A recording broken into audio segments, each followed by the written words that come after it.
Suscríbete a Venganza Perfecta. Nos encantaría saber desde qué parte del mundo nos acompañas. Cuéntanos en los comentarios. Ahora, sumerjámonos en la historia de hoy. Capítulo 1. El último día normal. Claudio Santana había aprendido a leer el silencio de la misma forma en que otros hombres leen el periódico.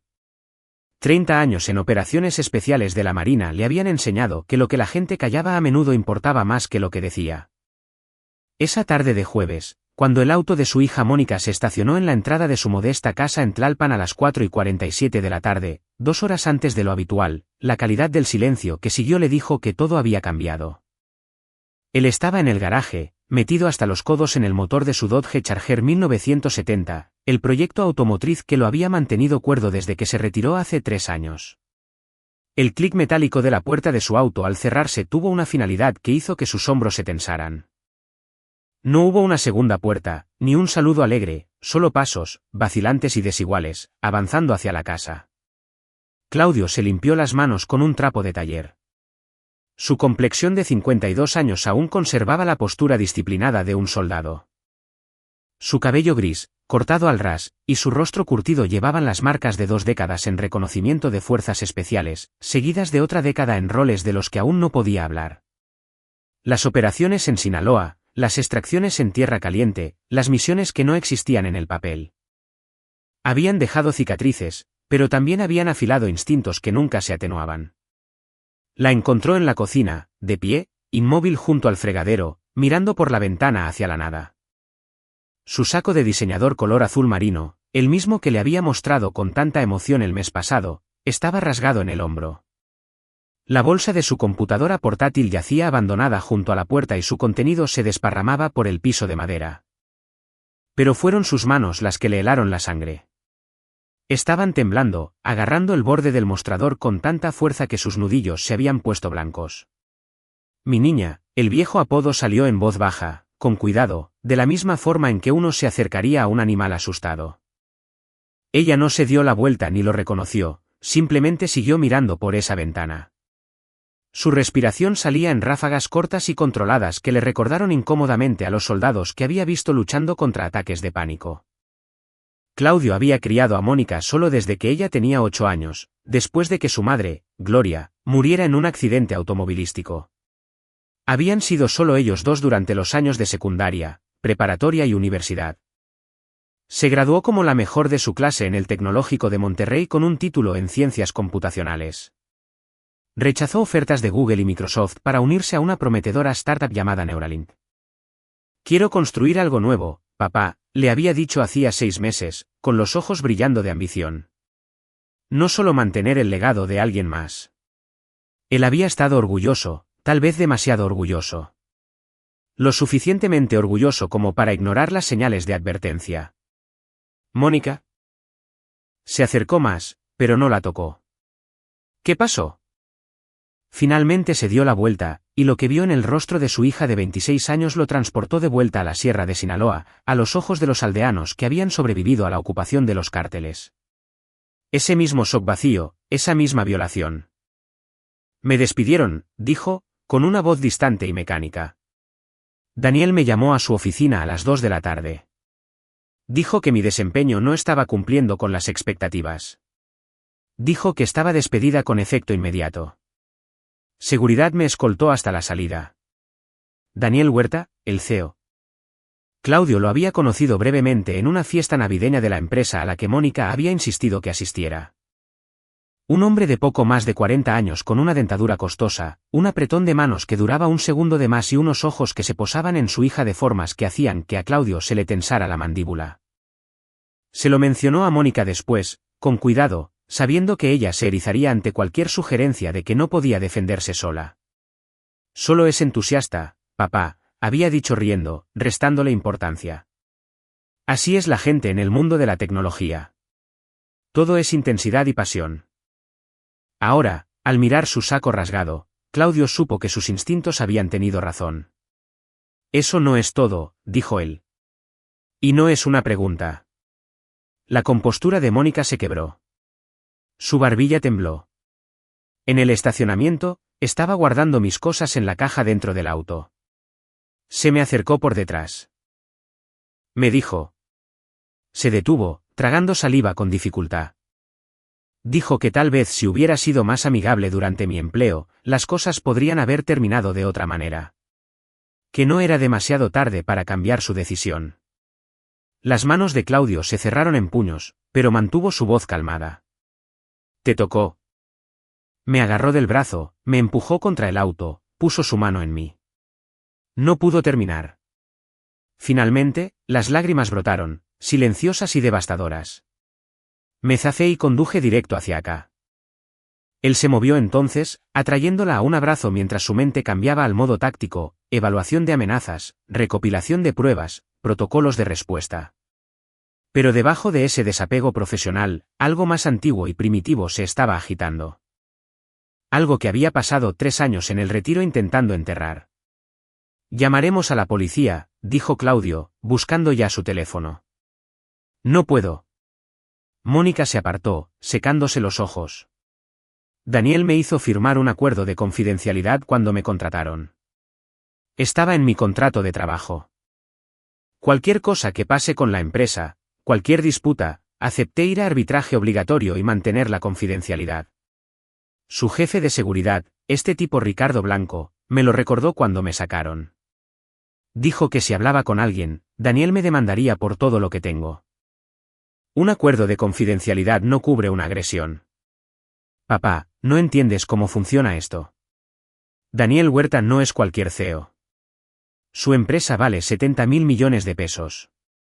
Tiene abogados contratados que no hacen más que hacer desaparecer los problemas. Tiene conexiones con el senador Carlos Campos y con la élite tecnológica del país. ¿Quién me va a creer a mí en lugar de a él? Claudio miró a su hija, brillante y exitosa, reducida a esta víctima temblorosa, y sintió cómo empezaban a romperse las últimas ataduras de la sociedad civilizada. Haz una maleta, dijo en voz baja. Te quedarás aquí por un tiempo.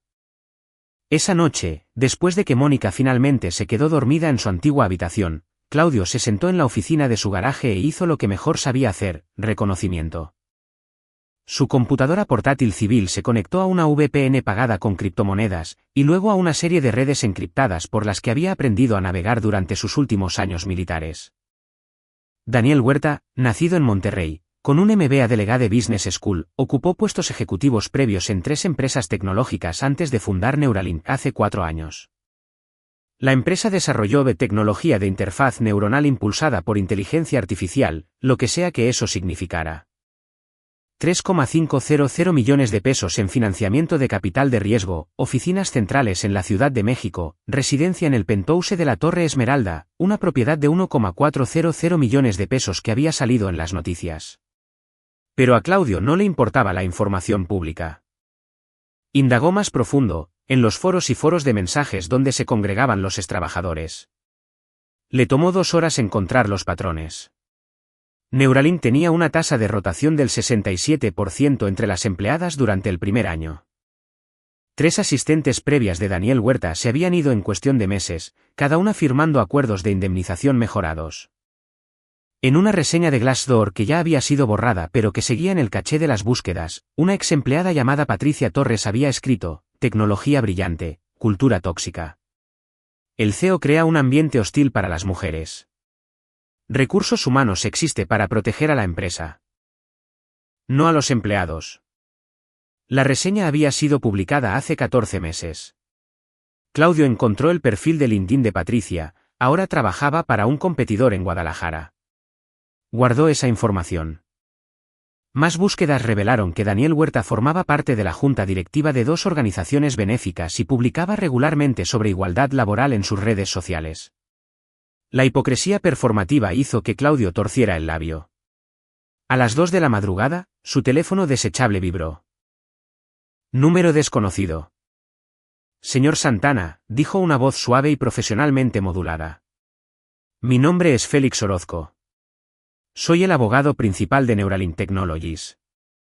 Entiendo que hoy pudo haber un desafortunado malentendido que involucró a su hija, Mónica. Claudio no dijo nada.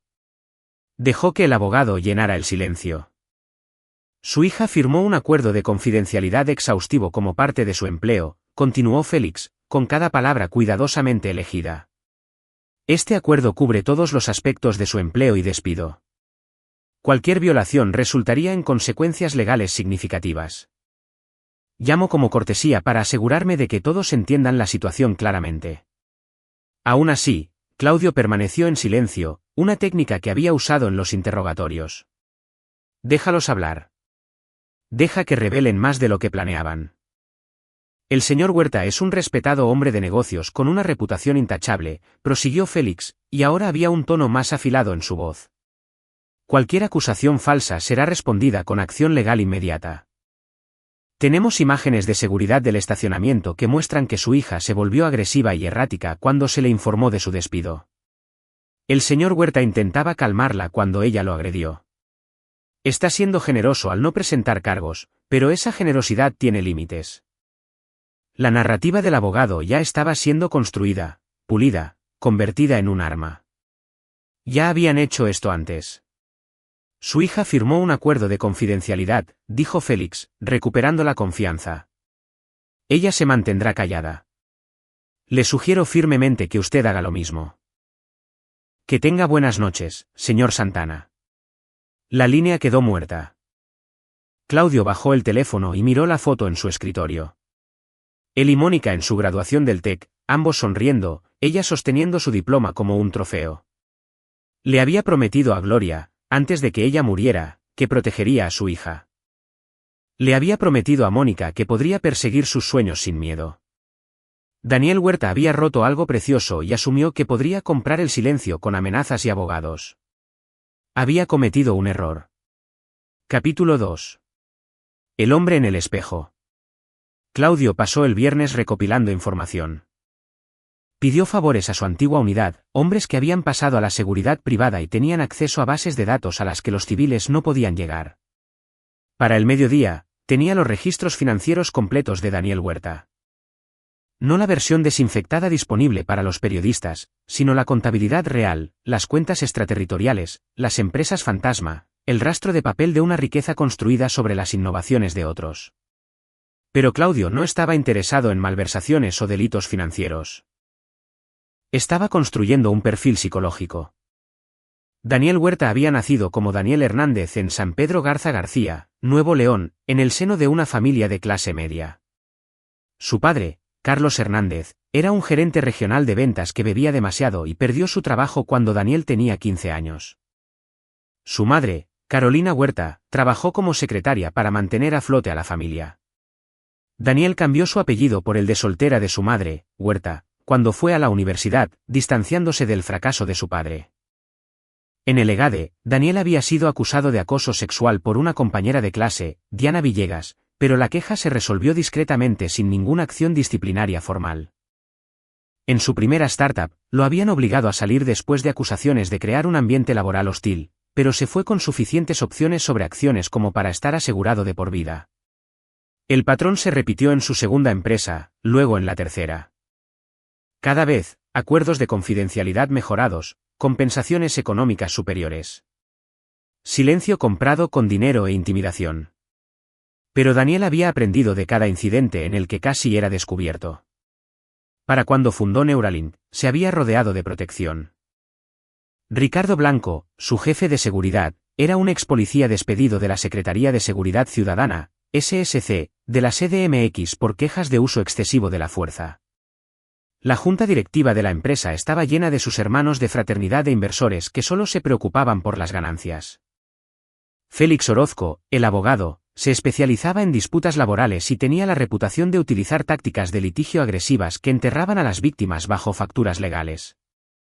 Daniel Huerta era un depredador que había evolucionado, que había construido un ecosistema que lo habilitaba y lo protegía. Claudio también investigó sobre el penthouse. Torre Esmeralda, piso 38, unos 740 metros cuadrados de lujo con vista al bosque de Chapultepec, seguridad en el vestíbulo, elevador privado con acceso biométrico, puertas reforzadas. Ricardo Blanco había contratado un destacamento de seguridad de 3 hombres que rotaban en turnos de 12 horas. Para cualquier otra persona, parecería impenetrable. Para Claudio Santana, era solo un objetivo más. Esa tarde, Mónica salió de su habitación por primera vez desde el día anterior. Se había duchado y cambiado, pero aún se movía como alguien que se recupera de un trauma físico. Se sentaron a la mesa de la cocina y ella le contó todo. Los meses de comentarios incómodos por parte de Daniel. La forma en que encontraba excusas para tocar su hombro durante las reuniones. Cómo había comenzado a enviarle mensajes de texto a altas horas de la noche sobre emergencias laborales que nunca llegaban a materializarse realmente. Pensé que si solo me enfocaba en el trabajo, si demostraba lo que valía, él retrocedería, dijo ella, mirando fijamente su café. Otras mujeres en la empresa me advirtieron. Patricia, antes de irse, me llevó a un lado y me dijo que documentara todo, que nunca estuviera a solas con él. Pero pensé que podía manejarlo. Pensé que era lo suficientemente fuerte.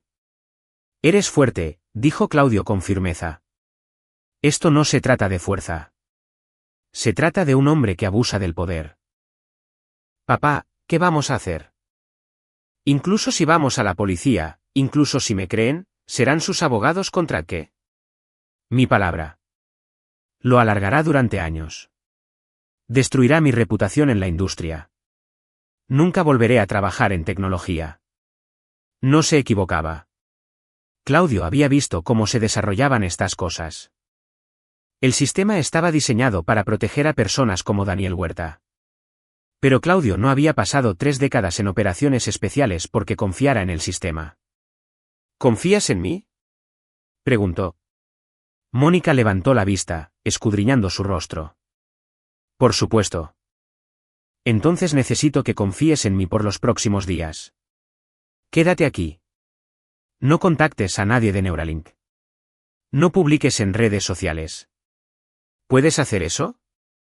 Ella asintió lentamente. ¿Qué estás planeando? Es mejor que aún no lo sepas. Él extendió la mano al otro lado de la mesa y tomó la de ella. Pero te prometo esto, Daniel Huerta va a entender exactamente lo que ha hecho, y va a enfrentar las consecuencias. Esa noche, Claudio visitó a un viejo amigo. Darío Bustamante vivía en una casa anodina en Toluca, a 45 minutos de la ciudad. Habían servido juntos en fuerzas especiales, se habían sacado mutuamente de más situaciones malas de las que ninguno quería recordar. Después de retirarse, Darío había fundado una firma de consultoría en seguridad privada que, en papel, era completamente legítima. Fuera del papel, proporcionaba servicios especializados a personas que necesitaban que se resolvieran problemas de forma silenciosa. Claudio, lo saludó Darío en la puerta, dándole un abrazo fuerte. Ha pasado mucho tiempo, hermano. Escuché que estabas trabajando en ese charger. Mónica necesita ayuda, dijo Claudio, cortando las cortesías. La expresión de Darío cambió de inmediato. ¿Pasa? Con un bourbon de por medio en el estudio de Darío, Claudio le expuso la situación. ¿Todo? Cuando terminó, Darío se quedó en silencio durante un largo momento. Conozco a Daniel Huerta, dijo finalmente. Mi empresa pujó por un contrato de seguridad hace 2 años, lo perdimos ante Ricardo Blanco porque no accedimos a ciertas flexibilidades en nuestro alcance de trabajo. Huerta quería seguridad que mirara hacia otro lado. No estábamos interesados. Háblame de Blanco. Ex policía de la CDMX. Trabajó en narcóticos antes de ser despedido. 3 quejas por uso de fuerza excesiva. 2 se resolvieron fuera de los tribunales. Se dice que aceptaba sobornos de traficantes. Lo atraparon. Aceptó la rescisión de contrato en lugar de ir a juicio. Es competente, pero está sucio. Su equipo. Darío sacó archivos en su computadora portátil. 3 tipos, exmilitares, todos dados de baja con deshonor o separados en circunstancias turbias. Son leales a Blanco, y él es leal a quien le pague. ¿Se les puede hacer cambiar de bando? A todos se les puede hacer cambiar de bando. La pregunta es, ¿qué estás planeando? Claudio se inclinó hacia adelante. Necesito tener una conversación con Daniel Huerta. Una conversación privada donde no pueda correr con sus abogados ni con su seguridad. Donde seamos solo él y la verdad. Darío levantó una ceja. Eso es mucho pedir. El hombre vive en una fortaleza. He vulnerado cosas peores. Claudio. El tono de Darío se volvió serio. Sé lo que estás sintiendo. Yo sentiría lo mismo si alguien lastimara a mi hija. Pero una cosa es la venganza y otra es tirar tu vida por la borda. Si vas a ir tras un multimillonario, más te vale estar muy seguro de que puedes salir limpio de esta. No dije nada sobre lastimarlo, dijo Claudio tranquilamente. Solo quiero hablar. Darío lo estudió y luego sonrió sombríamente. Estás lleno de mierda, pero me apunto. ¿Qué necesitas? Pasaron las siguientes 2 horas planeando. Darío le proporcionó inteligencia sobre el horario de seguridad, los sistemas del edificio y las debilidades en la protección de Huerta. El destacamento de seguridad cambiaba de turno a las 6 de la mañana y a las 6 de la tarde. El turno de la mañana estaba menos alerta, habían estado despiertos toda la noche y se relajaban en esas últimas horas. El penthouse contaba con seguridad biométrica, pero Darío conocía a un contratista que había instalado el sistema. Por el precio correcto, todo tenía puertas traseras. ¿Cuándo? Preguntó Darío. Mañana por la noche, en la madrugada del domingo. No te estás dando mucho tiempo. No necesito mucho tiempo, dijo Claudio. Tuve 30 años de entrenamiento para esto. Capítulo 3. Infiltración. La noche del sábado se desangró hacia la madrugada del domingo. A las 3 de la madrugada, Claudio estaba sentado en un auto alquilado a 3 calles de la Torre Esmeralda, vestido con ropa táctica negra que había modificado para que pareciera ropa deportiva, el tipo de atuendo que usaría un residente regresando de una sesión nocturna en el gimnasio. Su cabello gris estaba oculto bajo un gorro oscuro. Llevaba una bolsa de gimnasio que contenía equipo por el que sería arrestado si lo descubrían. Había dejado una nota para Mónica en la mesa de la cocina: confía en mí. Quédate en casa. Pronto te lo explicaremos todo. El contratista de Darío, un hombre llamado Fabián Navarro, había hecho su trabajo. El escáner biométrico en el elevador de servicio había sido reprogramado para aceptar un código de respaldo, 6 dígitos que abrirían la puerta a la entrada de utilería del penthouse. Las cámaras de seguridad del piso 38 reproducirían sus grabaciones en bucle durante una ventana de 4 horas. A las 3:47 de la madrugada, Claudio entró a la Torre Esmeralda por la entrada de servicio en el lado este del edificio, donde llegaban las entregas. Se movió con propósito, como si perteneciera a ese lugar, y el guardia de seguridad, exhausto, apenas levantó la vista de su teléfono. El elevador de servicio lo llevó al piso 38. El pasillo estaba silencioso, cubierto con gruesas alfombras, el tipo de espacio donde cada superficie susurraba riqueza. El penthouse de Daniel Huerta ocupaba todo el piso. 2 unidades combinadas en una sola residencia inmensa. Claudio introdujo el código que Fabián le había dado. La puerta de utilería hizo clic y se abrió. Estaba dentro. El grupo de seguridad trabajaba en turnos de 3, pero a esta hora solo un hombre estaba en patrullaje activo. Los otros 2 estarían en la sala de seguridad cerca de la entrada principal, mirando las cámaras y monitoreando las alertas. Claudio había estudiado los planos. La sala de seguridad estaba a unos 12 metros de su punto de entrada, separada por la cocina y las áreas de servicio. Se movió a través del espacio de utilería, cuarto de lavado, cuartos de servicio, bodega, hasta que llegó a la cocina.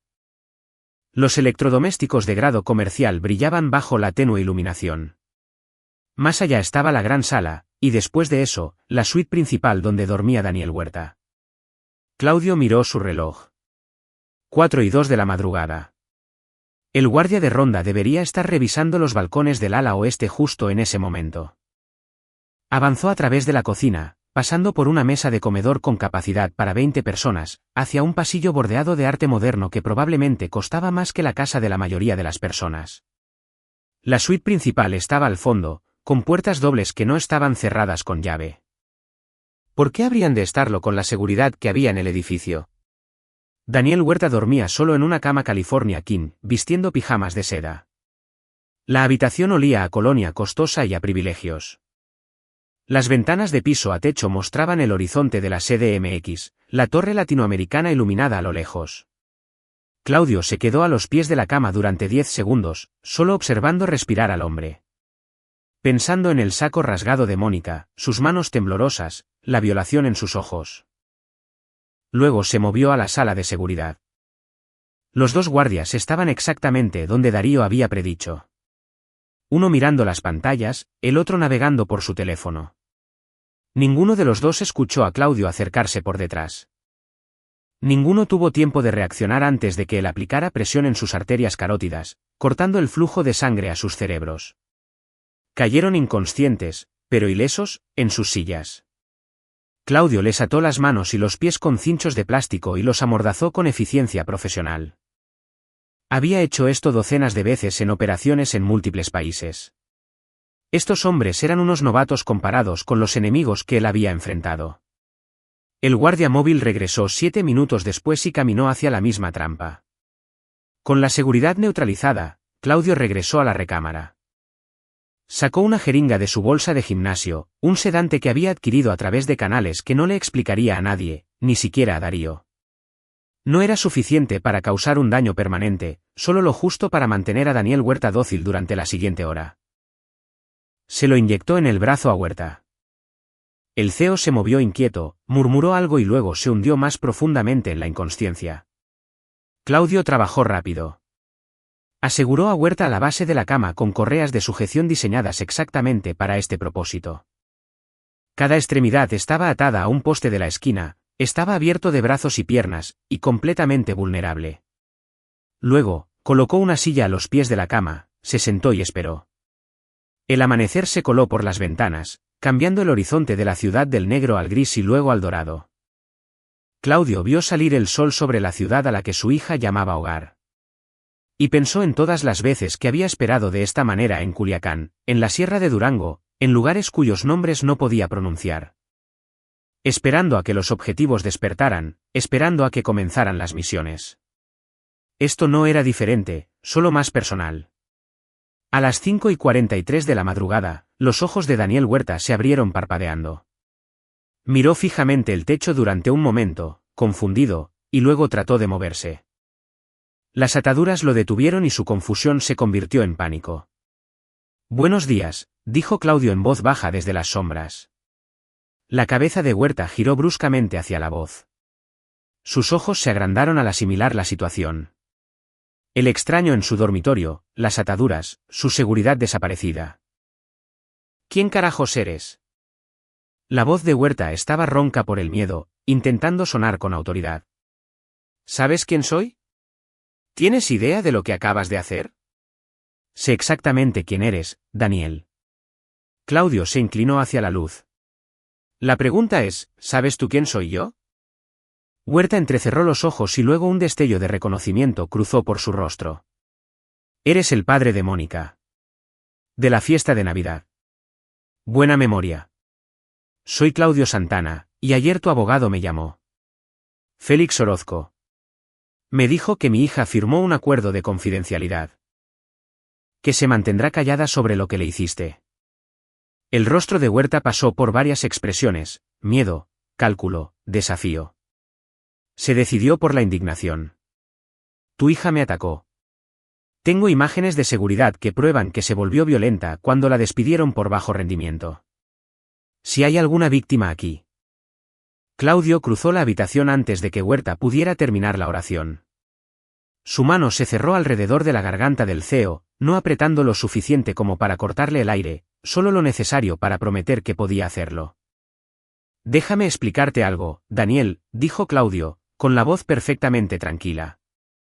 «Pasé 30 años en operaciones especiales militares.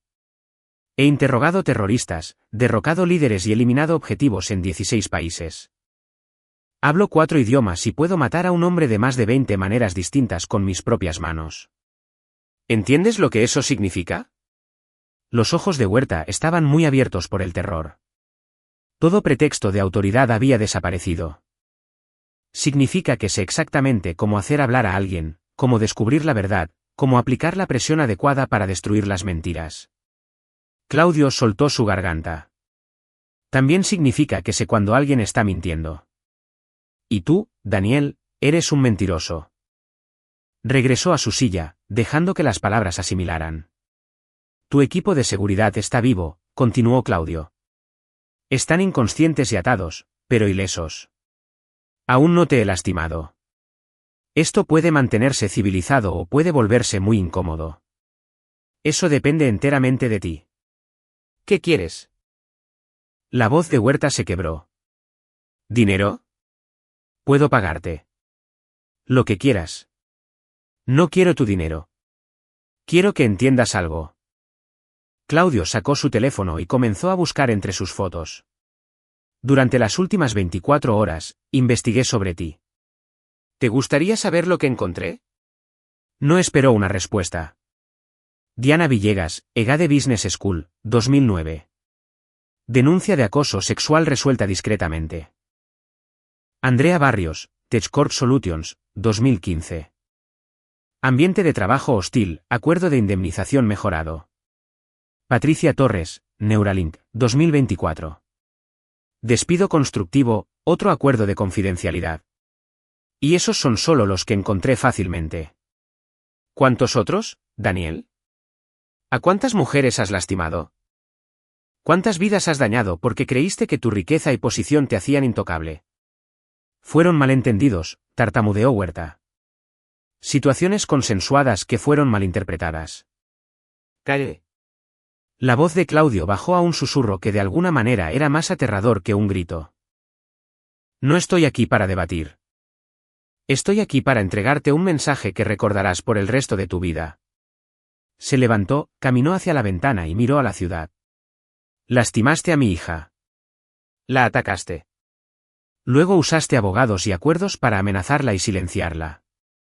Pensaste que tu dinero y poder te mantenían a salvo. Te equivocaste.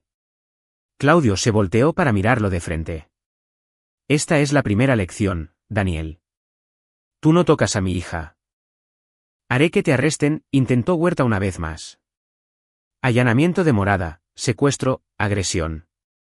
Pasarás el resto de tu vida en prisión. ¿De verdad? Claudio sonrió, y no era una expresión agradable. Tu equipo de seguridad despertará en unas horas sin recordar quién los atacó, un efecto secundario del sedante que usé. Tus cámaras de seguridad han estado reproduciendo vídeos en bucle durante las últimas 4 horas. No hay evidencia de que yo haya estado aquí. Y si llamas a la policía, me aseguraré de que cada mujer a la que has acosado, cada acuerdo que has pagado, cada acuerdo de confidencialidad que has obligado a alguien a firmar, se vuelva de conocimiento público. Destruiré tu reputación tan exhaustivamente que tus inversionistas te abandonarán, tu junta directiva te despedirá y tu preciosa empresa colapsará. Se inclinó más cerca. Pero esa no es la verdadera razón por la que no llamarás a la policía, Daniel. No llamarás porque ahora sabes la verdad. Sabes que puedo llegar a ti en cualquier momento, en cualquier lugar. Tu fortaleza en el Penthouse, caminé por ella como si ni siquiera estuviera allí. Tu seguridad no pudo detenerme. Tus abogados no pueden protegerte de alguien a quien no le importa la ley. Claudio se enderezó. Así que esto es lo que va a pasar. Vas a liberar a Mónica de su acuerdo de confidencialidad. Vas a proporcionarle un acuerdo económico, 35 millones de pesos, sin necesidad de admitir culpabilidad. Vas a escribirle una carta de recomendación tan brillante que cualquier empresa tecnológica la contratará. Y nunca vas a volver a contactarla, a amenazarla o a pronunciar su nombre jamás. ¿Y si no lo hago? Entonces regresaré. Y la próxima vez, Daniel, no solo hablaremos. La próxima vez, te mostraré exactamente lo que me enseñaron 30 años en operaciones especiales sobre el dolor. ¿Entiendes? Huerta asintió frenéticamente. Todo rastro de dignidad abandonado. Bien. Claudio caminó hacia la puerta y luego se detuvo. Una cosa más. Pensarás en contratar a alguien para tomar represalias en mi contra. No lo hagas. Tengo amigos, recursos y habilidades que no te imaginas. Ven tras de mí o de mi familia, y acabaré contigo. No metafóricamente. Acabaré con tu vida, tu empresa, con todo lo que has construido, y luego dormiré tan tranquilo. Dejó a Daniel Huerta atado a su cama, mirando al techo, entendiendo finalmente lo que se sentía ser impotente. Capítulo 4. Fallos en cadena. Claudio regresó a casa mientras el amanecer iluminaba por completo la CDMX. Encontró a Mónica despierta en la cocina, aferrada a una taza de café con ambas manos, con los ojos llenos de cansancio y preocupación. Papá, ¿dónde estabas? Se levantó de golpe cuando él entró. Me desperté y te habías ido. Y solo estaba esa nota. Siéntate, mi niña. Se sirvió café, con las manos firmes a pesar de las actividades de la noche. Necesito decirte lo que hice. Le explicó todo. La investigación, la planeación, la infiltración en el penthouse de Huerta. La expresión de Mónica pasó de la sorpresa al horror, al enojo, y a algo que podría haber sido una admiración reacia. Lo encadenaste a su cama. Papá, eso es. Eso es secuestro. Agresión. Podrías ir a prisión. Estuvo de acuerdo Claudio. Pero no lo haré porque Daniel Huerta no va a denunciar esto. Va a hacer exactamente lo que le dije que hiciera. No puede saber eso. ¿Y si llama a la policía en este momento? Entonces lidiaremos con eso. Pero no lo hará. Los hombres como Daniel son unos matones. Solo entienden el poder. Le demostré que no tiene ninguno. No contra mí. Mónica se recostó en la silla, procesándolo. No sé cómo sentirme sobre esto. Una parte de mí está agradecida, aliviada. Pero papá, podrías haber salido lastimado o arrestado o, no lo fui. Alargó la mano sobre la mesa y le apretó la suya. Y no lo seré, confía en mí. Pero incluso mientras lo decía, Claudio sabía que la situación era más complicada de lo que le había dejado ver. Durante su investigación, había descubierto algo perturbador, algo que no le había mencionado a Mónica porque todavía no estaba seguro de qué hacer con ello. Daniel Huerta no era solo un acosador en serie. Estaba conectado con algo más oscuro. Mientras analizaba la estructura corporativa de Neuralink, Claudio había encontrado un patrón irregular de consultoras.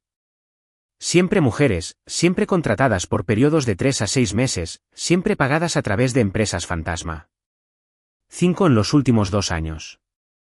Cuando rastreó sus nombres e intentó contactarlas, 3 no respondieron. Una había borrado todas sus redes sociales. La quinta, una mujer llamada Violeta Beltrán, tenía como última dirección conocida una instalación psiquiátrica. El patrón sugería algo peor que acoso. Sugería abuso sistemático, posiblemente trata o chantaje. Claudio había pasado suficiente tiempo en rincones oscuros del mundo como para reconocer la infraestructura de un depredador cuando la veía. Había ido al penthouse de Huerta para entregar un mensaje con tal de proteger a su hija. Pero ahora se preguntaba si debió haber hecho más, si haberse alejado había sido la decisión correcta. Estos pensamientos fueron interrumpidos por la vibración de su teléfono. Número desconocido. Señor Santana. La voz de Félix Orozco, pero sin la confianza de ayer. Necesitamos hablar. Lo escucho. Mi cliente ha aceptado liberar a su hija de su acuerdo de confidencialidad. También está dispuesto a ofrecer un acuerdo económico de 35 millones de pesos y a entregar una carta de recomendación. A cambio, necesitamos la garantía de que no ocurrirán más incidentes. Claudio esperaba esta llamada, pero no tan pronto. Huerta debió haber contactado a su abogado en el momento en que Claudio se fue. Haga que Félix prepare los documentos. Los revisaré con mi propio abogado. ¿Su propio abogado? Félix sonaba sorprendido. Señor Santana, creo que no entiende. Entiendo perfectamente, señor Orozco. Su cliente atacó a mi hija, y ahora está intentando comprar su silencio. Estoy aceptando sus términos, pero no soy tan estúpido como para firmar documentos sin revisión legal. Téngalos listos para el lunes. Colgó antes de que el abogado pudiera responder. Mónica lo miraba fijamente. Aceptó. Así como así. El miedo es un poderoso motivador. Pero en privado, Claudio estaba inquieto. Había sido demasiado fácil. Los hombres como Daniel Huerta no se rinden sin pelear, lo que significaba que esto no era una rendición. Era una retirada táctica. Huerta estaba ganando tiempo, reagrupándose, planeando su contraataque. El lunes por la mañana llegó con un correo electrónico que contenía los documentos del acuerdo. Claudio hizo que Mónica se los reenviara a un abogado en el que confiaba, Tomás Valdés, un exoficial de justicia militar que había pasado a la práctica civil. Tomás revisó todo de forma meticulosa y declaró que los documentos estaban limpios. Tu hija recibe 35 millones de pesos. El acuerdo de confidencialidad queda anulado y Huerta acepta no menospreciarla profesionalmente, explicó Tomás por teléfono. Esto es inusualmente favorable. ¿Qué tipo de influencia tienes sobre este sujeto? Del tipo del que no hablamos, respondió Claudio. Para el miércoles, el dinero había sido transferido a la cuenta de Mónica. La carta de recomendación llegó por mensajería. 3 párrafos de elogios brillantes que abrirían puertas en toda la industria tecnológica. En papel, todo estaba resuelto, pero Claudio no podía sacudirse la sensación de que faltaba algo por explotar. El jueves por la tarde, su instinto demostró tener razón. Darío lo llamó. Tenemos un problema. Ricardo Blanco está haciendo preguntas. Se ha puesto en contacto con firmas de seguridad privada, incluida la mía, buscando a alguien con tus habilidades específicas. Dice que está investigando una brecha de seguridad en la residencia de su cliente. ¿Ya lo conectó conmigo? Aún no, pero lo hará. Blanco es corrupto, pero no es estúpido. Sabe que la infiltración fue profesional y sabe que Huerta despidió a una mujer cuyo padre es un ex agente de operaciones especiales. Es solo cuestión de tiempo antes de que ate cabos.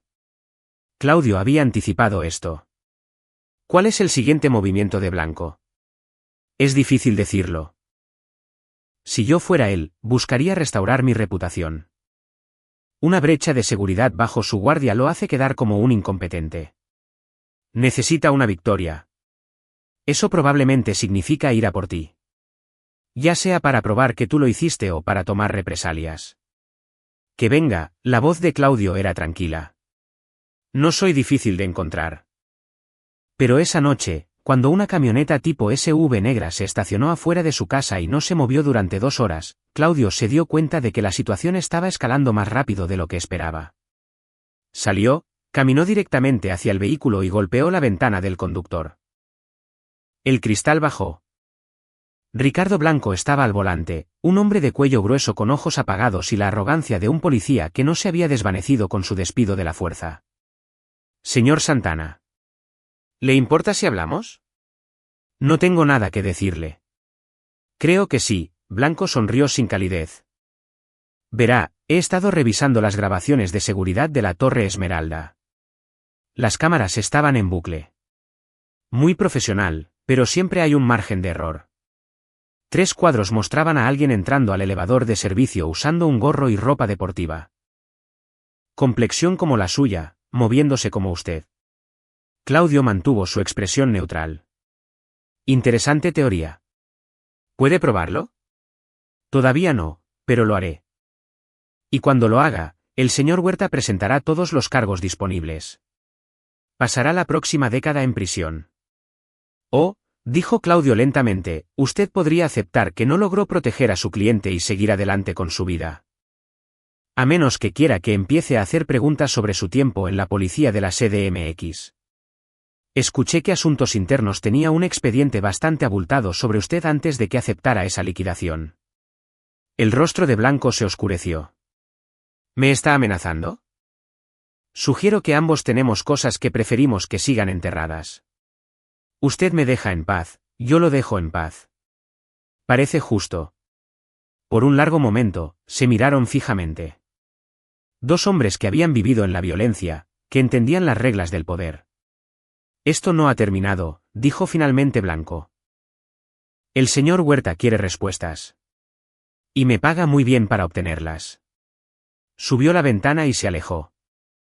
Claudio vio desaparecer la SUV al doblar la esquina y luego entró a la casa para hacer una llamada. Darío, dijo cuando su amigo respondió. Necesito vigilancia más profunda sobre Daniel Huerta y necesito información sobre esas mujeres consultoras que trabajan para Neuralink. Algo anda mal aquí y creo que solo estamos viendo la superficie. Capítulo 5. Las mujeres en las paredes. A Darío le tomó 3 días reunir la información, pero lo que descubrió le revolvió el estómago a Claudio. Se reunieron en una cafetería en Toluca, lejos de miradas indiscretas. Darío deslizó una carpeta gruesa por la mesa. Tenías razón en sospechar, dijo Darío.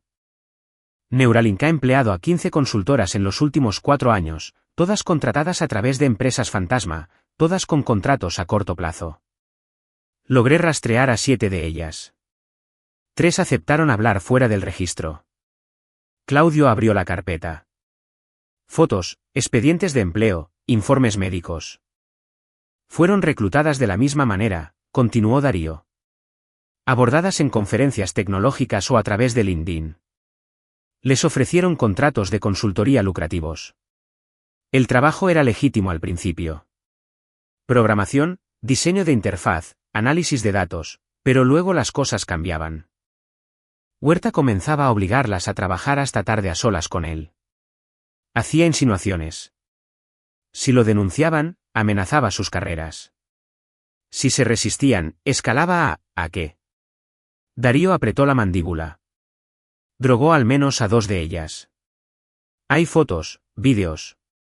Que luego usó para chantajearlas. Coopera o libero este material a tu familia, a tu red profesional, al mundo.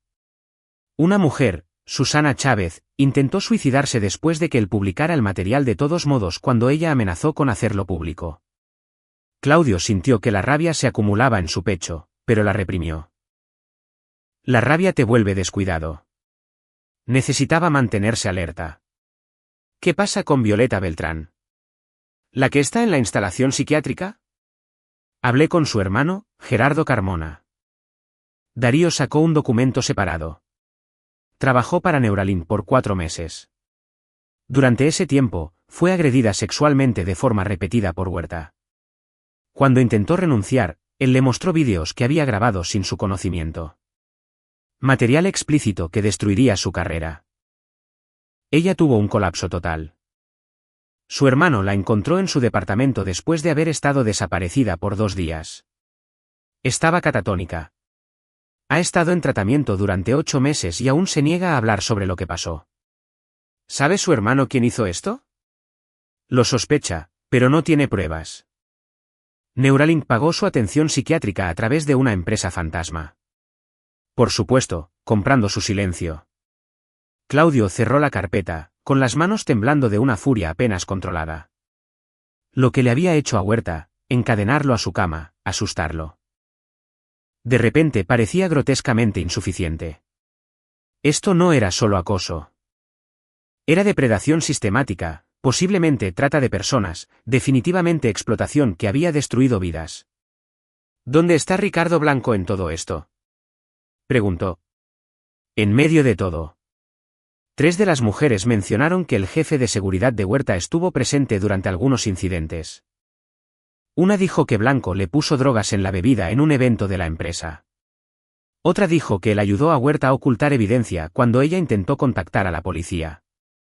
No es solo un facilitador, es un participante activo. El alcance era asombroso. Claudio había lidiado con la maldad antes. Terroristas, señores de la guerra, hombres que mataban sin conciencia. Pero había algo particularmente retorcido en los depredadores que se escondían detrás de estructuras corporativas, que utilizaban su riqueza y posición como armas contra mujeres vulnerables. ¿Alguna de ellas puede testificar?, preguntó. Están aterradas. Huerta tiene abogados, dinero y material de chantaje. Incluso si dieran un paso al frente, sería la palabra de ellas contra la de un multimillonario.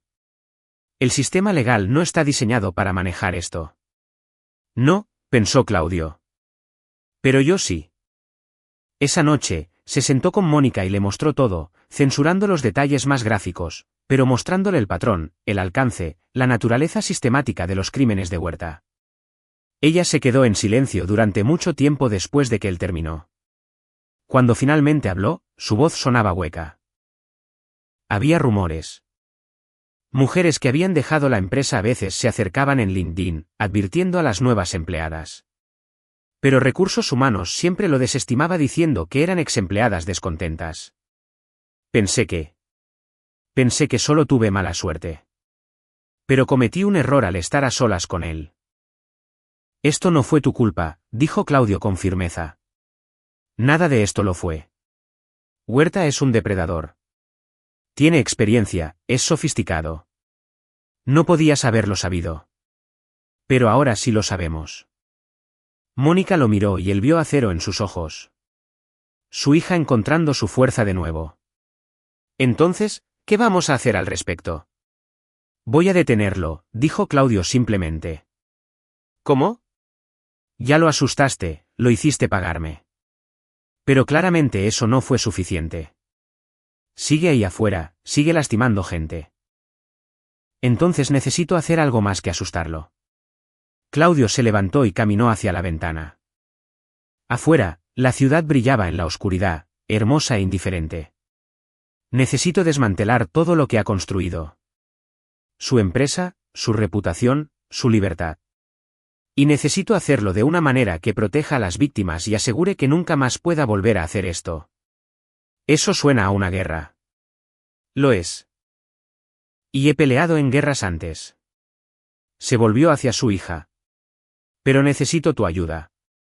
Tú conoces la empresa, la tecnología, a la gente. Yo conozco tácticas y estrategias. Juntos, podemos acabar con él. Mónica vaciló y luego asintió. Dime qué necesitas que haga. Durante la semana siguiente, construyeron su campaña. Claudio usó su entrenamiento en inteligencia militar para trazar un mapa de la estructura de poder de Huerta, los miembros de su junta directiva, sus inversores, sus conexiones políticas. Identificó vulnerabilidades, puntos de presión, formas de aislar y exponer al CEO. Mónica usó sus habilidades tecnológicas para acceder a la información. Conservaba la computadora portátil que le dio Neuralink, la cual aún tenía acceso a los servidores de la empresa a través de una conexión VPN. Clonó datos, registros financieros, comunicaciones de correo electrónico, mensajes internos de Slack, todo lo que pudiera documentar la cultura de abuso. Mientras tanto, Darío trabajaba con las mujeres. Lentamente, con cuidado, generó confianza con las tres que habían aceptado hablar. Las conectó entre sí, creó una red de apoyo. Dos exconsultoras más dieron un paso al frente, luego otra. Estaba emergiendo un patrón de testimonios, pero se encontraron contra una pared en lo que respectaba a pruebas físicas. Huerta era cuidadoso. Los vídeos y fotos que había usado para chantajear se almacenaban en dispositivos encriptados que él controlaba. Sin esa evidencia, el testimonio de las mujeres sería la palabra de ellas contra la de él. Fue entonces cuando Claudio decidió que necesitaba regresar. No puedes hablar en serio, dijo Darío cuando Claudio le expuso su plan. Ya tuviste suerte una vez. Blanco te está vigilando ahora. La seguridad del edificio ha sido mejorada. Si intentas el mismo truco 2 veces, te atraparán. No usaré el mismo truco. Claudio extendió los planos del edificio sobre la mesa. Voy a entrar por la puerta principal. El plan era audaz. El viernes por la noche, Neuralink organizaba una gala de recaudación de fondos para una de las organizaciones benéficas en cuya junta directiva participaba Huerta. 200 invitados, evento con servicio de banquete, barra libre. La seguridad estaría enfocada en manejar a la multitud, verificar nombres en la lista de invitados, prevenir que se colaran intrusos. Claudio no se iba a colar. Iba a estar invitado. Tomás Valdés, el abogado, tenía contactos en el circuito social. A través del amigo de un amigo, consiguió 2 entradas para la gala bajo nombres falsos pero con credenciales de apariencia legítima. Claudio asistiría como Cameron Howard, un contratista de defensa interesado en la tecnología de Neuralink. Darío sería su acompañante. Esto es una locura, dijo Darío, pero estaba sonriendo. Cuenta conmigo. La noche de la gala, Claudio vestía un traje a la medida que lo hacía lucir exactamente como lo que pretendía ser, un exitoso hombre de negocios con porte militar. Llevaba el pelo gris peinado hacia atrás y la cara bien afeitada. No se parecía en nada al operativo táctico que se había infiltrado en el penthouse de Huerta. El evento se llevaba a cabo en un recinto en el centro de la ciudad. Todo vidrio, acero y diseño minimalista. Claudio y Darío pasaron por seguridad sin incidentes. Sus identidades falsas soportaron el escrutinio superficial. Adentro, la fiesta era un despliegue de riqueza e hipocresía. Ejecutivos de tecnología se mezclaban con políticos, capitalistas de riesgo y miembros de la alta sociedad. Los meseros circulaban con champaña y entremeses. En un escenario al fondo, una pancarta proclamaba, Neuralink. Construyendo la tecnología del mañana, hoy. Objetivo a las 3 en punto, murmuró Darío. Daniel Huerta estaba de pie cerca del bar, rodeado de admiradores. Vestía un smoking y llevaba puesta su cara pública, encantador, carismático, el CEO visionario.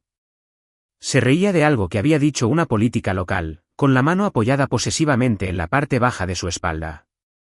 Claudio lo observó por un momento, sintiendo la rabia a fuego lento. Luego se movió. El plan no era confrontar a Huerta en la gala. Era conseguir acceso a su oficina. La sede de Neuralink ocupaba 3 pisos del edificio. Durante el evento, la mayoría de las oficinas estarían vacías, la seguridad estaría enfocada en la fiesta de abajo. Claudio había estudiado la distribución. La oficina de Huerta estaba en el último piso, una suite ejecutiva con acceso a un elevador privado. Él y Darío tomaron las escaleras, moviéndose casualmente como invitados que se habían alejado para escapar del ruido. Llegaron al piso ejecutivo sin incidentes. El pasillo estaba desierto, alfombrado lujosamente y bordeado de arte abstracto. La puerta de la oficina de Huerta tenía una cerradura biométrica, pero Darío había venido preparado. Sacó un dispositivo del tamaño de un teléfono. Un duplicador de huellas dactilares cargado con las huellas de Huerta, extraídas de una copa de champaña en la fiesta de abajo. La cerradura hizo clic y se abrió. El interior de la oficina era un monumento al ego. Ventanas de piso a techo con vistas a la ciudad. Muebles costosos. Paredes cubiertas con premios y portadas de revistas que presentaban el rostro de Huerta. Claudio fue directo al escritorio. La computadora estaba protegida con contraseña, pero Mónica le había dado una puerta trasera, una vulnerabilidad en los protocolos de seguridad de Neuralink que ella había descubierto meses atrás y nunca había reportado. Conectó una memoria USB y ejecutó el programa. La computadora se desbloqueó. 5 minutos, dijo Darío, vigilando el pasillo. Es todo lo que tenemos antes de que alguien note que no estamos. Claudio trabajó rápido. Clonó el contenido del disco duro, correos electrónicos, archivos, todo. También instaló un troyano de acceso remoto que le daría a Mónica acceso oculto al sistema de Huerta en el futuro. Pero ese no era el premio mayor. En un cajón del escritorio, que estaba cerrado con llave pero que forzó fácilmente, encontró lo que buscaba.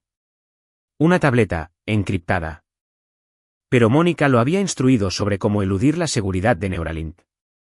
La desbloqueó en 90 segundos. El contenido le dio ganas de atravesar la pared con el puño. Vídeos, fotos, docenas de ellos organizados por el nombre de las mujeres, Violeta Beltrán, Susana Chávez, otras que Claudio reconoció de la investigación de Darío, y algunas que no. Mujeres cuyos nombres no conocía, pero cuyo terror era visible en cada fotograma. Esta era la póliza de seguro de Huerta, su palanca de chantaje, su colección. Claudio copió todo a su memoria USB y luego borró los originales. No sabía si Huerta tenía respaldos, pero eliminar esta fuente era un comienzo. Tiempo, siseó Darío. Salieron de la oficina, dejando todo exactamente como lo habían encontrado, y regresaron a la gala. 2 minutos después de que volvieron a la fiesta, apareció Ricardo Blanco, escaneando a la multitud con ojos desconfiados, pero solo vio a 2 contratistas de defensa disfrutando de champaña, hablando de contratos de tecnología militar. Nada sospechoso, nada que investigar. Claudio cruzó miradas con Darío e hizo un gesto hacia la salida. Habían conseguido lo que fueron a buscar. Al salir, Claudio pasó lo suficientemente cerca de Daniel Huerta como para escucharlo reír de otra broma, disfrutando de la adoración de personas que no sabían lo que realmente era. Esa risa no duraría mucho más. Capítulo 6. La trampa se cierra. Los datos que Claudio extrajo de la computadora de Huerta fueron devastadores.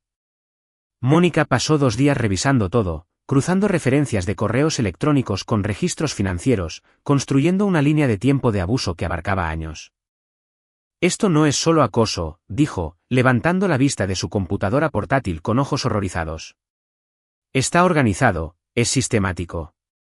Elegía a las mujeres en función de vulnerabilidades específicas, necesidad económica, estado migratorio, problemas familiares, y luego explotaba esas debilidades. Y Ricardo Blanco facilitaba todo, organizaba reuniones privadas, proveía drogas, intimidaba a las víctimas que intentaban denunciarlo. ¿Podemos ir a la policía ahora?, preguntó Claudio. Tal vez, pero Huerta afirmará que los datos se obtuvieron ilegalmente, lo cual es cierto. Un buen abogado podría hacer que los descarten. Necesitamos algo más limpio, algo que lleve a las autoridades a descubrir esto por sí mismas. Fue entonces cuando Mónica tuvo su idea.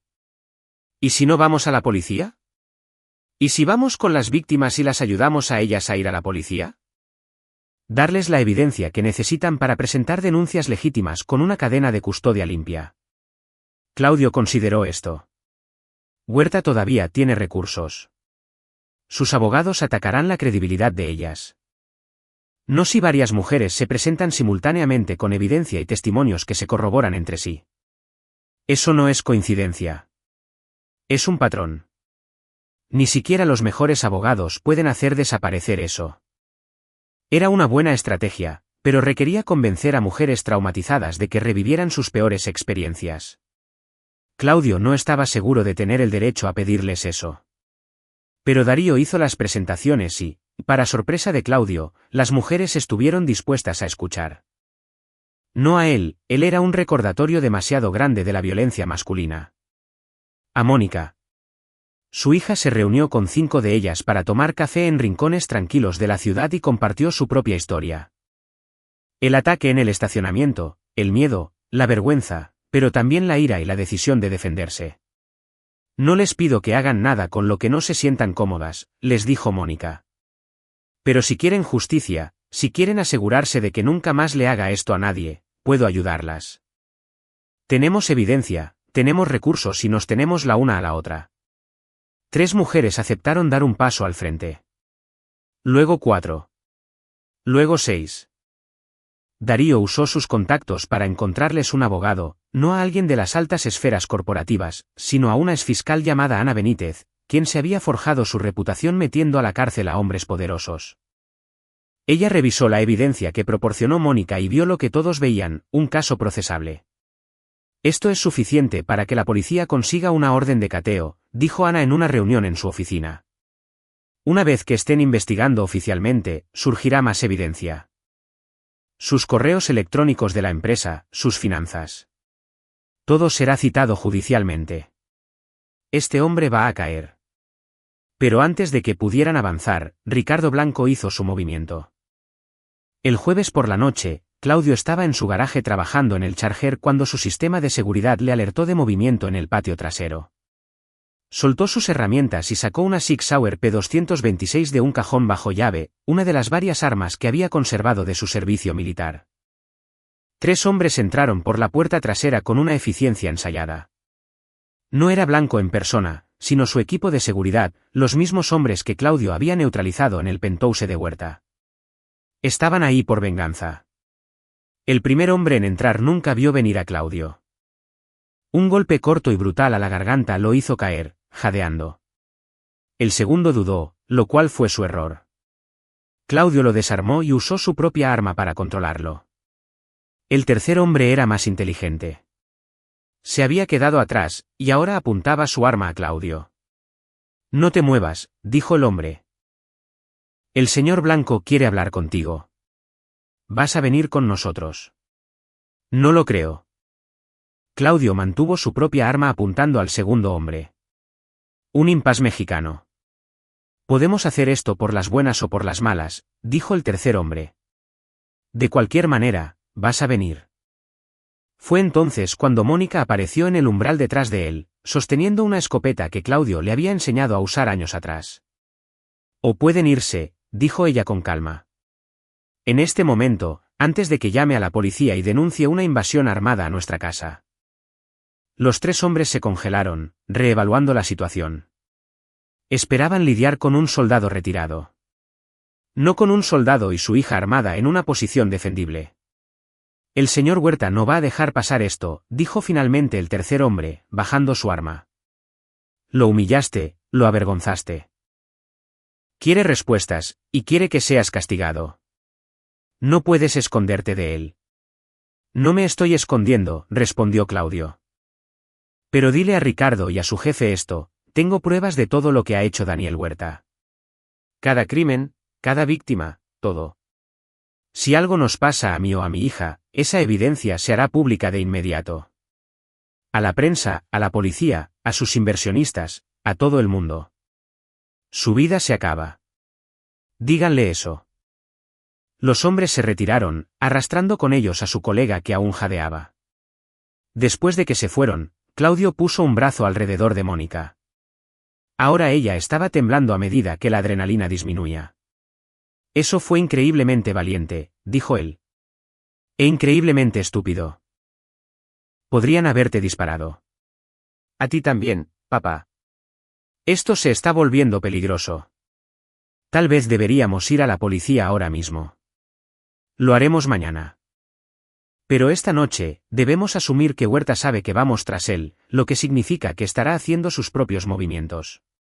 Claudio tenía razón. A la medianoche, su teléfono sonó. Félix Orozco, el abogado. Señor Santana, llamo para informarle que mi cliente tiene la intención de presentar una orden de restricción en su contra mañana por la mañana. Él alega que usted lo ha estado acosando, amenazando y hostigando en general desde el despido de su hija. Tiene imágenes de seguridad y testimonios de testigos para respaldar estas afirmaciones. Ficción interesante. Además, si usted o su hija hacen declaraciones difamatorias sobre el señor Huerta o Neuralink, emprenderemos acciones legales por calumnia y difamación. El acuerdo que aceptaron incluía una cláusula de no menosprecio. La cual Huerta violó al enviar hombres armados a mi casa esta noche, lo interrumpió Claudio. Eso es asalto, licenciado. Tal vez debería aconsejar a su cliente que tenga más cuidado. Silencio en la línea. Entonces no sé de qué está hablando. Por supuesto que no. Pero debería decirle algo a Daniel. Dígale que el juego ha cambiado. Mañana por la mañana, 6 mujeres presentarán denuncias policiales en su contra. Tienen evidencia. Tienen testimonios. Y tienen una abogada que se especializa en procesar a depredadores poderosos. Dígale que se acabó. Colgó. Mónica lo miraba. Acabas de advertirle. Ahora intentará destruir evidencias. Intimidar testigos. Que lo intente. Tenemos copias de todo. Y cada movimiento que haga ahora solo lo hará parecer más culpable. Claudio sonrió sombríamente. Aprendí hace mucho tiempo que a veces la mejor manera de ganar una batalla es dejar que tu enemigo crea que está ganando. Justo hasta el momento en que haces saltar la trampa. ¿Qué trampa? Mañana lo verás. Capítulo 7. Tierra arrasada. La mañana del viernes comenzó con las mujeres presentando sus denuncias ante la policía. Ana Benítez acompañó a las 6 a la unidad de víctimas especiales, donde la inspectora Josefina Barrera, una investigadora veterana conocida por manejar casos delicados, tomó sus declaraciones. La evidencia era abrumadora. Testimonios de múltiples víctimas corroborados por mensajes de texto, correos electrónicos y registros financieros que mostraban pagos sospechosos a través de empresas fantasma. El rostro de la inspectora Barrera se iba oscureciendo con cada declaración que escuchaba. Esto es suficiente para una orden de cateo, le dijo a Ana. Estaremos visitando la sede de Neuralink esta tarde. Pero Daniel Huerta no iba a esperar a la policía. Ya estaba ejecutando su propia estrategia de tierra arrasada. A las 10 de la mañana, el equipo de comunicaciones de Neuralink emitió un comunicado de prensa. Anunciaba que el CEO, Daniel Huerta, se tomaría una licencia temporal de su cargo debido a acusaciones infundadas de exempleados descontentos. La junta directiva de la empresa expresó total confianza en la integridad de Huerta y condenó los esfuerzos maliciosos para dañar la reputación de uno de los emprendedores más exitosos del país. Simultáneamente, el equipo legal de Huerta presentó demandas contra las 6 mujeres por incumplimiento de contrato y difamación. Las demandas exigían millones en daños e incluían relatos detallados y fabricados de supuestas malas conductas de las mujeres en Neuralink. El mensaje era claro: si vienes por mí, te destruiré. Para el mediodía, la historia había llegado a los medios. La mayor parte de la cobertura simpatizaba con Huerta, el asediado CEO enfrentando ataques coordinados. Solo unos pocos medios cuestionaron el momento y la similitud de las acusaciones. Claudio observó cómo se desarrollaba todo desde la oficina de su casa, con la furia creciendo. El sistema estaba funcionando exactamente como estaba diseñado, protegiendo a los depredadores adinerados. Incluso con 6 acusadoras creíbles, incluso con pruebas, Huerta estaba manipulando la narrativa. Entonces Ricardo Blanco hizo su movimiento. A las 2 de la tarde, Blanco llamó a Claudio directamente. Señor Santana, necesitamos encontrarnos cara a cara. Solo usted y yo. ¿Por qué haría eso? Porque el señor Huerta me ha informado sobre ciertas imágenes de seguridad de su oficina. De la noche de la gala. Imágenes que lo muestran a usted y a otro hombre irrumpiendo en su oficina privada y robando datos de su computadora. Eso es espionaje corporativo, allanamiento de morada, robo. Delitos federales. A menos que retroceda en este mismo instante, entregará ese vídeo a las autoridades. Claudio lo había anticipado. Hágalo. Entregue las grabaciones a la Fiscalía General. Explíqueles por qué Daniel Huerta tenía vídeos de mujeres siendo agredidas sexualmente almacenados en la computadora de su oficina. Explique el material de chantaje, la depredación sistemática. A ver cómo les va. Está mintiendo. No tiene copias de nada. Lo comprobamos. Los archivos fueron eliminados. Te equivocas.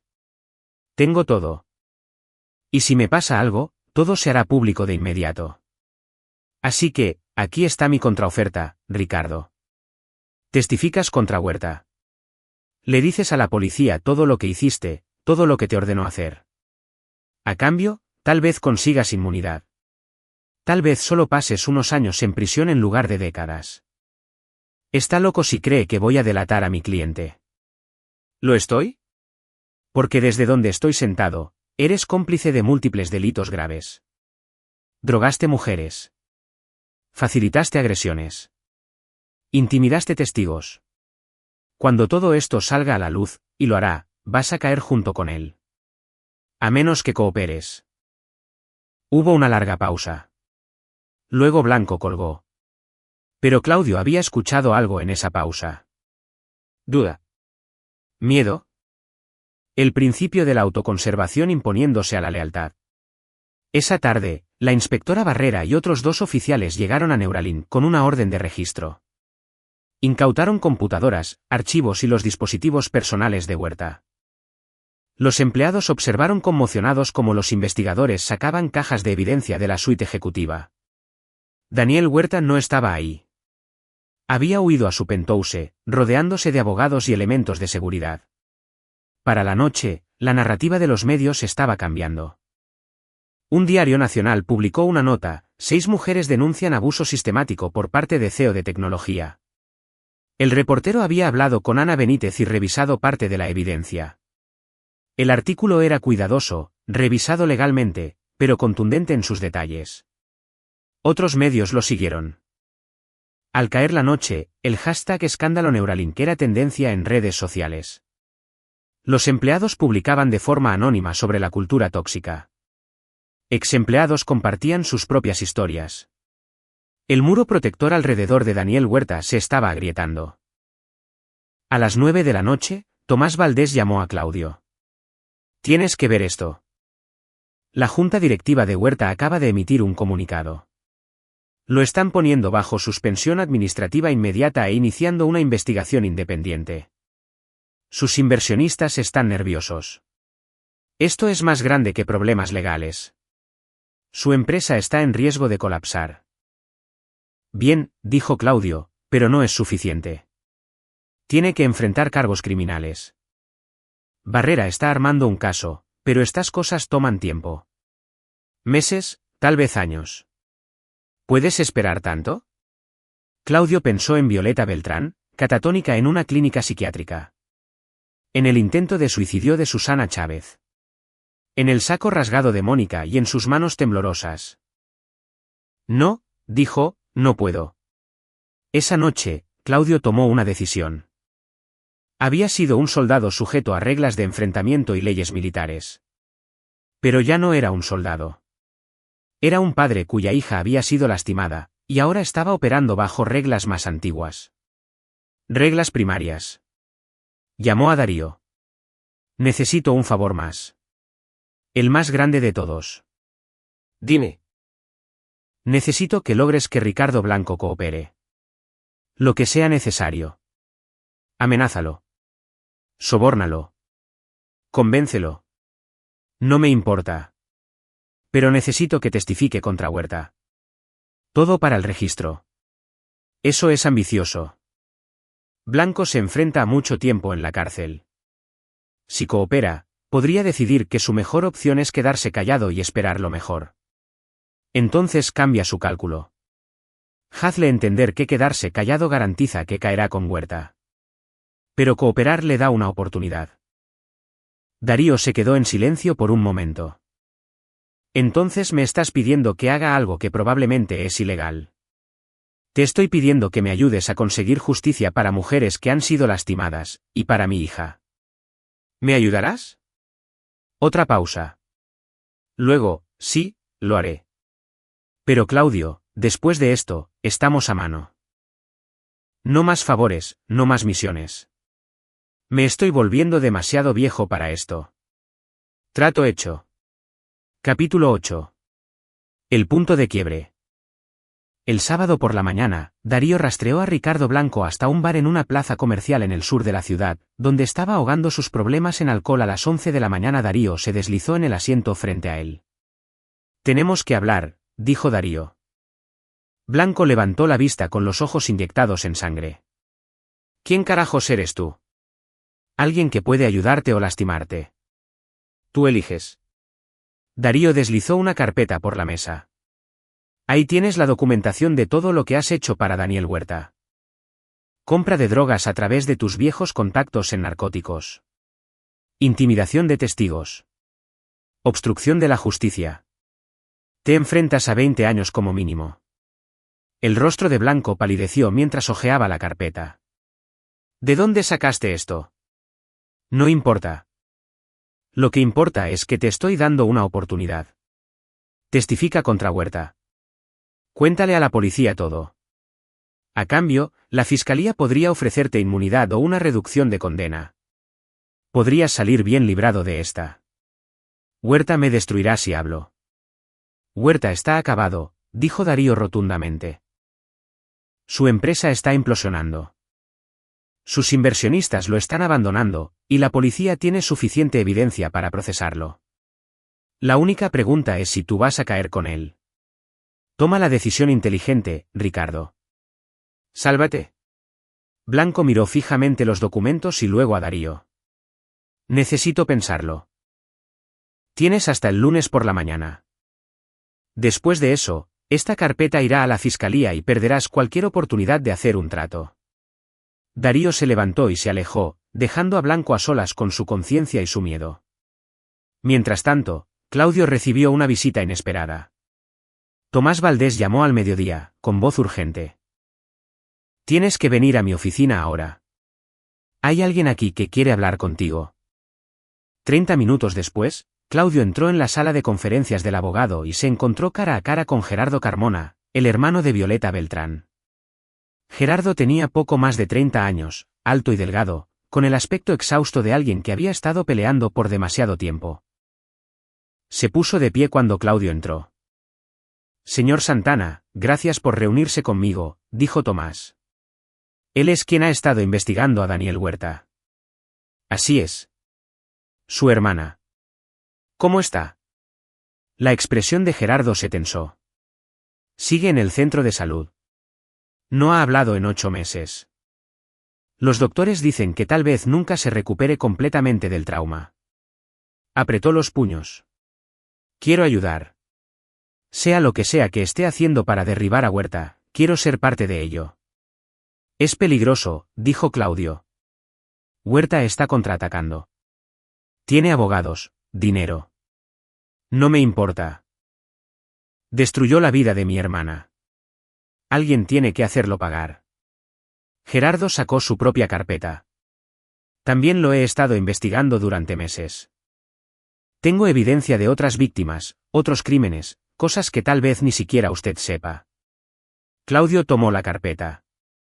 Adentro había registros financieros que mostraban pagos a cuentas en el extranjero, informes de investigadores privados documentando las actividades de Huerta e incluso fotografías de Huerta reuniéndose con delincuentes conocidos. ¿De dónde sacaste esto? Solía trabajar en contabilidad forense antes de que Violeta enfermara. Cobré mi fondo de ahorro, contraté investigadores y pasé cada momento libre escarbando en la vida de Huerta. Planeaba ir a la policía eventualmente, pero nunca se toman en serio estos casos. Luego me enteré de las 6 mujeres que presentaron denuncias y Tomás se acercó a mí. Quiero sumar mis pruebas a las de ellas. Claudio estudió al hombre más joven. Vio rabia en él, apenas controlada. La reconoció. Era la misma rabia que él sentía cada vez que pensaba en la agresión a Mónica.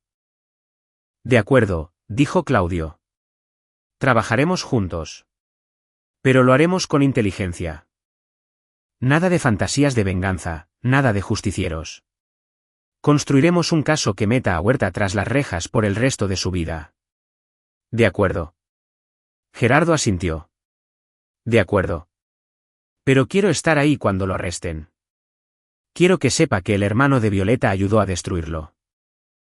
Esa noche se reunieron en la casa de Claudio. Él, Mónica, Darío, Gerardo, Ana Benítez y la inspectora Barrera. La inspectora no debería haber estado allí oficialmente, pero Ana la había convencido de que coordinar con las familias de las víctimas fortalecería el caso. Expusieron todo lo que tenían. Los testimonios de 6 mujeres, la evidencia de la computadora de Huerta, los registros financieros de Gerardo que mostraban lavado de dinero y pagos a socios criminales, y la documentación de Darío sobre los crímenes de Ricardo Blanco. Esto es abrumador, dijo Barrera, revisando todo. Podemos arrestar a Huerta mañana. Múltiples cargos, agresión sexual, chantaje, intimidación de testigos, tal vez incluso trata, si podemos probar que estaba vendiendo los vídeos. ¿Qué hay de Blanco? Preguntó Claudio. Le ofreceremos un trato si coopera. Pero no lo necesitamos. El caso es lo suficientemente sólido sin su testimonio. Claudio intercambió miradas con Darío. Ambos sabían que el testimonio de Blanco sellaría el caso, pero Barrera tenía razón. Podían proceder sin él. ¿Cuándo nos movemos? Preguntó Mónica. El lunes por la mañana arrestaremos a Huerta en su penthouse, ejecutaremos órdenes de cateo en sus propiedades y en la sede de Neuralink. Esto será muy grande. Los medios de comunicación estarán por todas partes. Barrera miró a Mónica y a las otras víctimas que ella representaba en espíritu. ¿Están listas para eso? ¿Para que sus nombres se hagan públicos? Estamos listas, dijo Mónica, y las otras mujeres asintieron. Pero el domingo por la noche, todo cambió. A las 11 de la noche, sonó el teléfono de Claudio. Era Darío, con voz urgente. Enciende las noticias. Canal 5. Claudio agarró el control remoto. El titular de noticias de última hora decía: encuentran muerto a Daniel Huerta, CEO de tecnología. El reportero estaba de pie afuera de la Torre Esmeralda. Descubierto por un equipo de seguridad hace aproximadamente una hora. La policía lo califica como un aparente suicidio. Presuntamente, Huerta saltó desde el balcón de su penthouse en el piso 38. Las autoridades dicen que dejó una nota admitiendo varios delitos y pidiendo disculpas a sus víctimas. Tendremos más información. Claudio silenció el televisor, con la mente acelerada. ¿Suicidió o algo más?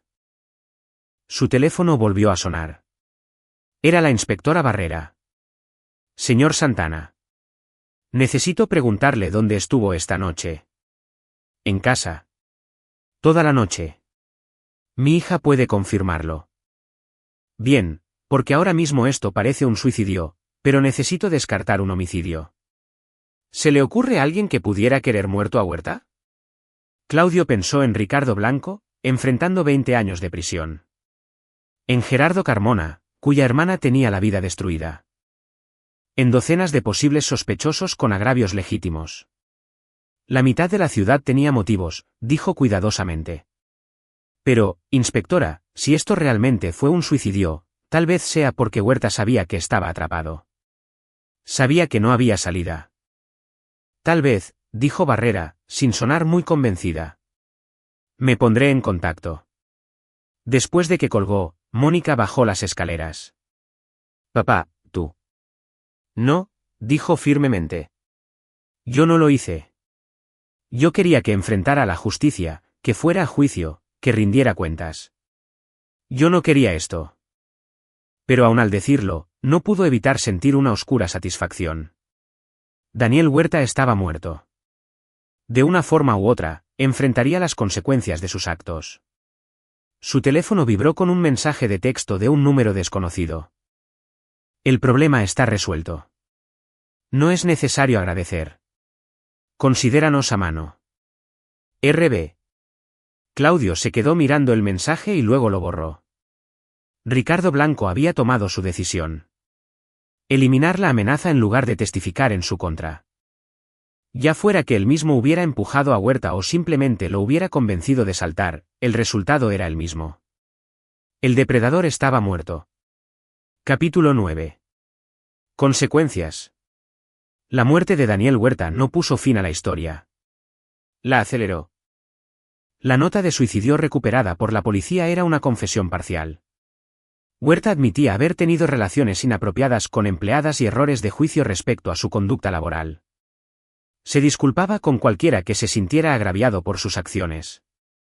Estaba cuidadosamente redactada, probablemente escrita con asesoría legal antes de su muerte, diseñada para minimizar la responsabilidad de su patrimonio. Pero la investigación no se detuvo. La inspectora Barrera y su equipo ejecutaron las órdenes de cateo de todos modos, confiscando pruebas de Neuralink y de las propiedades de Huerta. La cobertura mediática explotó. Más mujeres se presentaron a contar sus historias. El patrón de abuso era innegable. Una semana después de la muerte de Huerta, un importante diario nacional publicó un exhaustivo reportaje, El hombre detrás de la tecnología, la vida secreta de Daniel Huerta. Detallaba todo, el acoso sistemático, el chantaje, las vidas destruidas. Ana Benítez había trabajado con los periodistas para contar las historias de las víctimas protegiendo sus identidades cuando lo solicitaban. Mónica fue citada en el artículo usando su nombre real. Daniel Huerta me atacó y trató de silenciarme con amenazas y acuerdos de confidencialidad, dijo Mónica al periódico. Estoy hablando ahora para que otras mujeres sepan que no están solas, y para que los hombres poderosos entiendan que no pueden esconderse detrás de su riqueza y posición. La respuesta fue abrumadora. Miles de mensajes de apoyo. Otras mujeres compartieron sus propias historias de abuso laboral. Un movimiento fue cristalizándose en torno a la idea de que la cultura de impunidad en la tecnología tenía que cambiar. La junta directiva de Neuralink disolvió la empresa.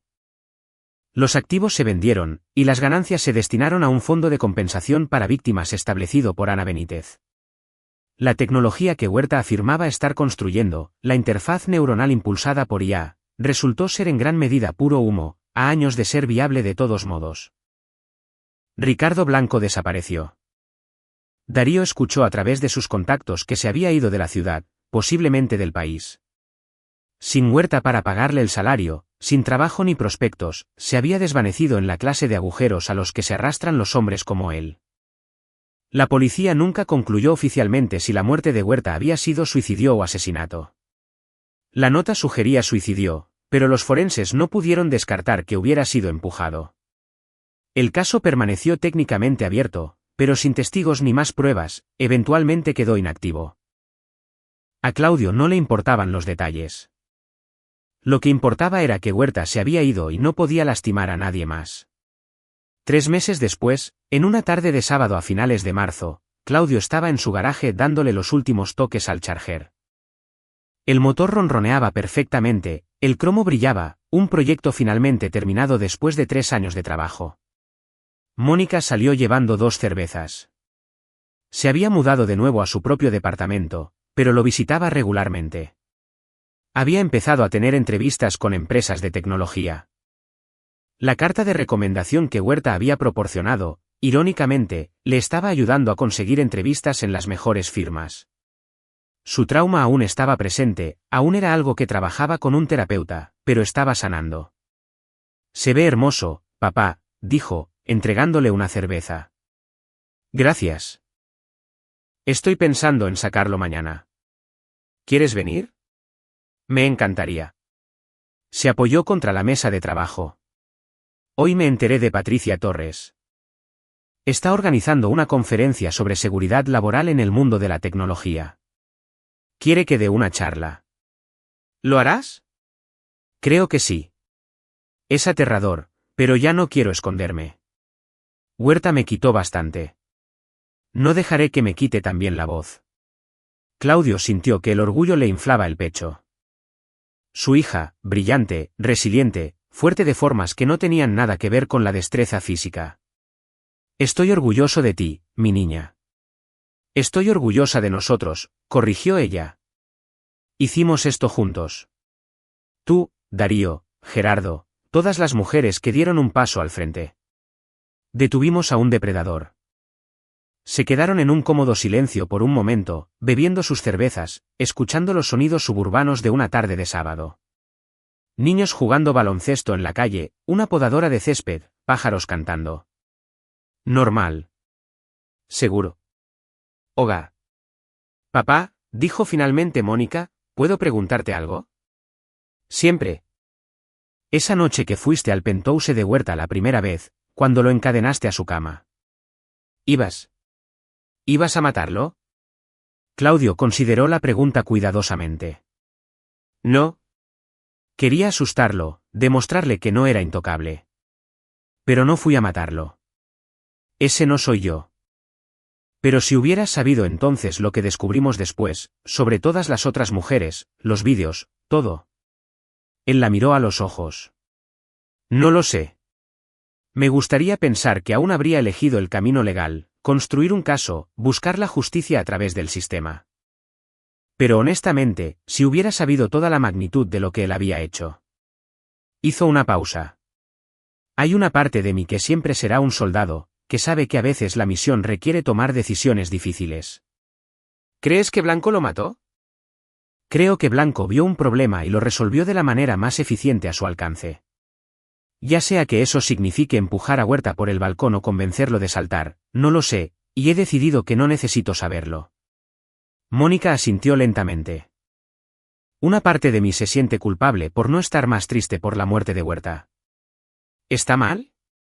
No, dijo Claudio suavemente. Tienes derecho a sentir alivio de que alguien que te hizo daño ya no esté. Eso no te hace una mala persona. Te hace humana. Terminaron sus cervezas mientras el sol comenzaba a ponerse, pintando el cielo en tonos naranjas y rosados. Más tarde esa noche, después de que Mónica se hubo marchado, Claudio se sentó en la oficina de su casa y revisó el archivo por última vez. Todo lo que habían recopilado, todo lo que habían descubierto.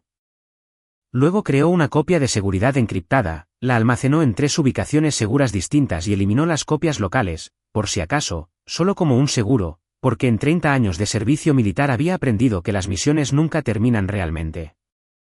Solo se pausan, y necesitas estar listo para cuando se reanuden. Su teléfono vibró. Un mensaje de Gerardo Carmona. Violeta habló hoy. Sus primeras palabras en 9 meses. Dijo, gracias. Le conté todo lo que hicieron, que Huerta ya no puede lastimar a nadie más. Creo que va a estar bien. Gracias, Claudio, por todo. Claudio leyó el mensaje 2 veces y luego bajó el teléfono. En la foto enmarcada de su escritorio, él y Mónica sonreían a la cámara el día de su graduación del TEC, llenos de esperanza y posibilidades. De eso se había tratado todo esto. No de venganza, aunque eso había jugado un papel. No de justicia, aunque la persiguieron, sino de protección. La misión más antigua y fundamental, mantener a su hija a salvo. Asegurarse de que pudiera vivir sin miedo. Afuera, la ciudad brillaba en la oscuridad. Una ciudad llena de sueños y peligros, de triunfos y tragedias. En algún lugar allá afuera, otros depredadores acechaban y otras víctimas sufrían. El mundo estaba lleno de personas como Daniel Huerta, hombres que creían que el poder los hacía intocables. Pero también estaba lleno de mujeres como Mónica, que encontraban su voz y se negaban a ser silenciadas, y de hombres como Claudio, padres que moverían cielo y tierra para proteger a sus hijos. La batalla nunca terminaba de verdad. Pero esta batalla, Al menos, estaba ganada. Claudio apagó las luces y cerró el garaje con llave. El Charger brillaba en la oscuridad como una promesa cumplida. Mañana él y Mónica saldrían a dar una vuelta en él. Sentirían el viento, la velocidad y la libertad de una carretera abierta. Pero esta noche, podían descansar. La misión estaba completa. Aquí es donde nuestra historia llega a su fin. Compartan sus opiniones en la sección de comentarios. Gracias por su valioso tiempo. Si disfrutaron de esta historia, asegúrense de suscribirse a este canal. Eso me ayudaría mucho. Hagan clic en el vídeo que ven en pantalla y nos vemos.